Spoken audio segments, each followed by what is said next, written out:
అపహాస్యం చేశాడు. అందుకే కోపించిన వినాయకుడు, ఓరి చవితి చంద్రుడా, ఈ రోజు నుంచి నిన్ను చూసిన వాళ్ళందరూ నీలాప నిందుల పాలై పోయేదగురు కాక అని శపించాడు. అనంతరం చంద్రుడు దేవతలు కలిసి ప్రార్థించిన మీదట భాద్రపద శుద్ధ చవితి నా జన్మదినం నాడు శివుడు కుమారస్వామికి చెప్పిన విధంగా నన్ను పూజించి కథ చెప్పుకొని ఆ కథ అక్షతులైన ధరించిన వారు త్వరలోనే అపవాదుల నుండి బయటపడి అన్ని విధాల సుఖ సంపద సౌభాగ్యాలను పొందుతురని వరమిచ్చాడు. ఈ సంగతి తెలిసి కూడా నేను గత వినాయక చవితి నాడు ఆయనను పూజించకుండానే ఆ రాత్రి పాలకొండలో చంద్రుడి ప్రతిబింబం చూడడం జరిగింది. అందువలన ఈ అపనింద పడ్డాను అని వివరంగా చెప్పాడు.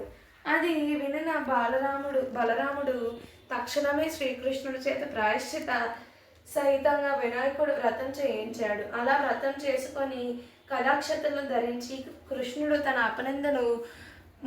అపనిందను మాపుకునేందుకు గాను బయలుదేరాడు. జాంబవ్యతు అని అన్నారు. జాంబవ్యత్యు పాఖ్యానము మరియు సత్యభామ పరిణయము. ఆ విధంగా శ్రీకృష్ణుడు సరాసరి ప్రసేనజిత్తు వెళ్ళిన అడవికి వెళ్ళి అక్కడ అతని మృత్య కళేబరాన్ని దాన్ని చెంతనే ఉన్న సింహపు అడుగు జాడలను చూసి వాటిని వెన్నంటి వెళ్ళి జాంబవతుడు జాడలు తెలుసుకుని అతని గుహలోకి ప్రవేశించాడు. జాంబవంతుడికి కూతురు జాంబవతి. ఆమె యొక్క క్రీడాలోక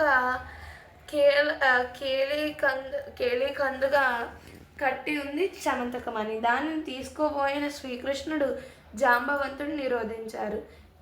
ఇద్దరికి యుద్ధం జరిగింది. జాంబవంతుడు ఓడిపోయాడు. శమంతకమణితో పాటుగా కూతురైన జాంబవతిని కూడా శ్రీకృష్ణుడికి సమర్పించుకున్నాడు.